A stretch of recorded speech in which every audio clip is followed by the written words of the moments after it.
all day, every day, I compete against other real estate agents, and I'm going to win. Yeah. And I believe that. I think any real estate agent needs to believe that in order to go in and compete and win at any price point.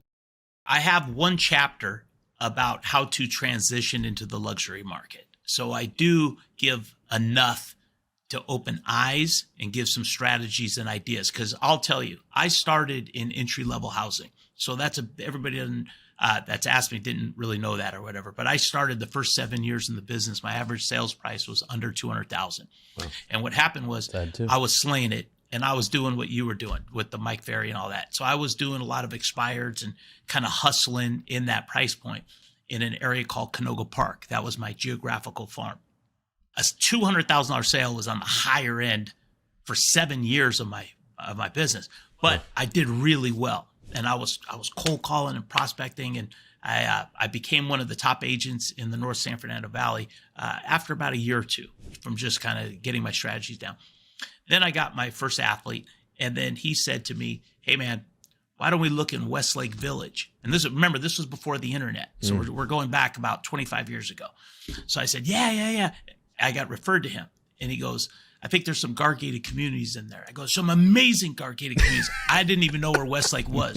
I really didn't. I had never been there because I had no idea. I didn't even know what county it was in. But like anybody else, you get your first $1 million plus buyer. Yeah. I had never even been in $1 million home, let alone sold one. So I went out there, and I actually called a couple of realtors that I met at a seminar. I said, "Hey man, Westlake, are there any guard-gated communities?" So he guided me. So yeah, there's a couple. So I learned real quick.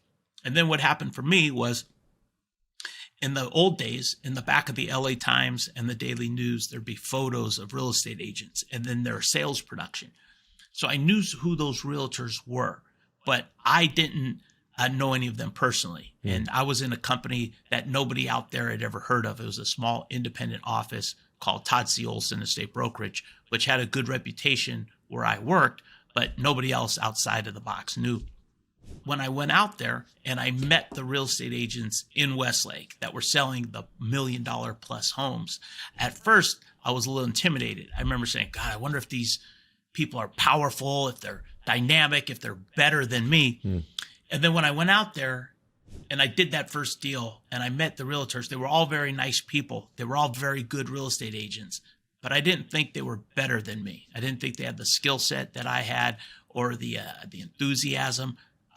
They were great, but I had enough confidence in myself to think that I could beat them. So I did that first transaction, and I think it was like $1,850,000 or something, which was like winning the lottery to me because I got that big paycheck, and I'd never seen a paycheck like that. Yeah. And I remember leaving that negotiation. See, in those days we presented, it was before DocuSign and all that, those fax machines. But in those days we presented our offers to the sellers who were the decision makers. So I was armed with a qualified buyer in that price point. I wanted to get that offer through. So I met with the seller with the listing agent present.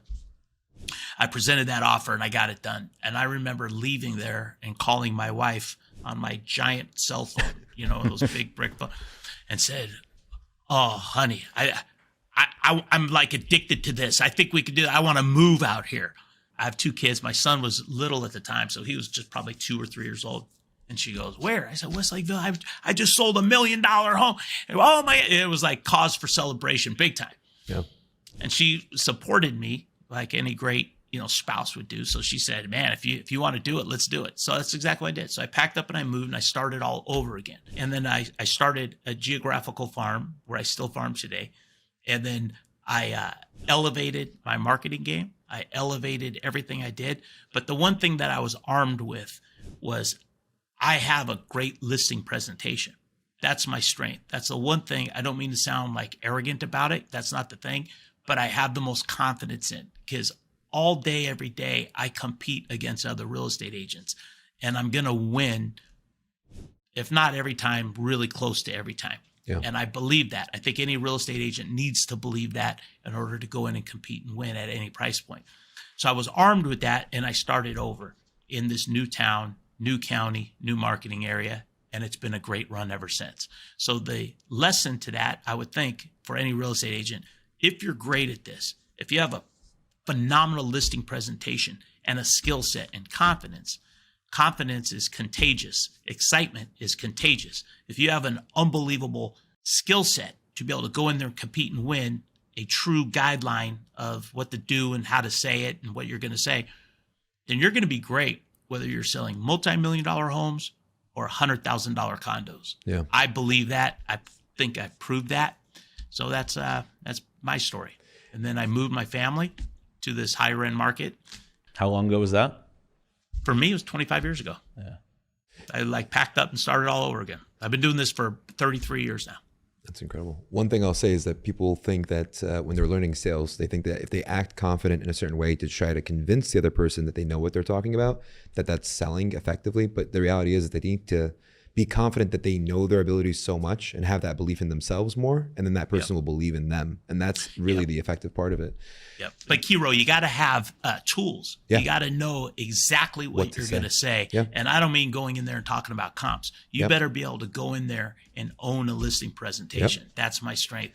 My goal after every listing presentation is to say, do you have any questions? And them to say, no, you answered all of them. Yep. I always have a goal to not have a seller ever want to hire me, but to have them feel they need to hire me to accomplish their goal, which is to sell the home for the most amount of money, period. Yeah. And that's the game. So it's all about exposure. So I talk about things that a lot of real estate agents, we all do, but I created language that's very different, specialized, and something that a seller can relate to.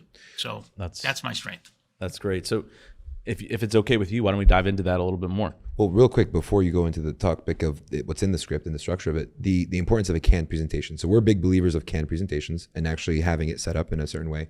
Can you share from your perspective the importance of having a canned presentation? Canned is a funny word, right? Because it's always going to change. It's always going to alter.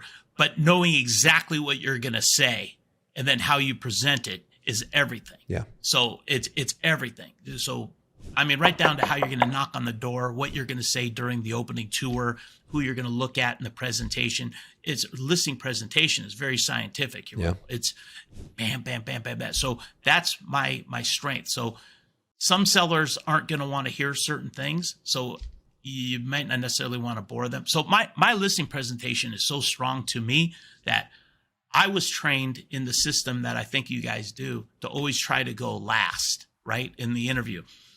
And mine's the complete opposite. I want to go first. I was even trained with certain language to go last. But then what happened was nothing more frustrating to me. Nothing pisses me off more than getting a call from a seller and saying, hey, Jordan, I know we were scheduled to meet with you, but we just went ahead and listed with this other realtor. So I always like to go first because my presentation's really powerful like that. So, but to answer your question, I agree with you. It's not just going in there. I don't talk about their family or, I don't, I don't give pumpkins away. I don't do anything. I don't own notepad. I don't even own business cards. So I kind of go in there. No pumpkin pie giveaway? Yeah, none of that. So I kind of go in with a set game plan, a schedule of what I'm going to do and say.